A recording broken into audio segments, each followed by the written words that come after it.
আজকে আমরা বাড়ির সবাই মিলে ঘুরতে যাচ্ছি আমার জায়ের বাপের বাড়ি। ঘুরতে যাচ্ছি কারণ আজকে দাওয়াত আছে আমার জায়ের বাপের বাড়িতে। আমি আর আমার শাশুড়ি আম্মু বাড়ির নিচে দাঁড়িয়েছিলাম একটু, কারণ আমরা গাড়ি ভাড়া করছিলাম, ওই গাড়ি আসতে অনেক দেরি করছিল। গাড়ি আমার বাপের বাড়ি গেছিল, যায় আমার আম্মুকে নিয়ে আসছে, আমার আম্মুও যাবে, তাই জন্য আগে আমার আম্মুকে নিয়ে আসতে গেছে, তারপরে আমরা উঠে তো চলে আসছি।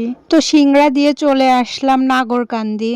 এই নাগরকান্দি গ্রামটা আমার অনেক ভালো লাগে। আমরা অনেক সকালে আসছি 9টার দিকে, খাবার দিয়ে দিয়েছে, আমরা সবাই মিলে খেয়ে নিলাম। এই আলুঘাটি হচ্ছে আমাদের উত্তরবঙ্গে বিখ্যাত আলুর ঘাটি। তো এই তো দই চলে আসছে, সবগুলো খাবারই অনেক মজা হয়েছিল। তো খাবার পর আমার আম্মুকে গাড়িতে তুলে দিয়ে আমরাও যাব এখন। তো সে এখানে দাঁড়িয়ে আছে বাইক নিয়ে। আসার সময় আমরা গাড়িতে আসছিলাম সবাই মিলে, কিন্তু এখন আমরা যাচ্ছি বাইকে। আমার শাশুড়ি আম্মু একটু পরে আসবে, আর আমার আম্মু আগেই চলে গিয়েছে।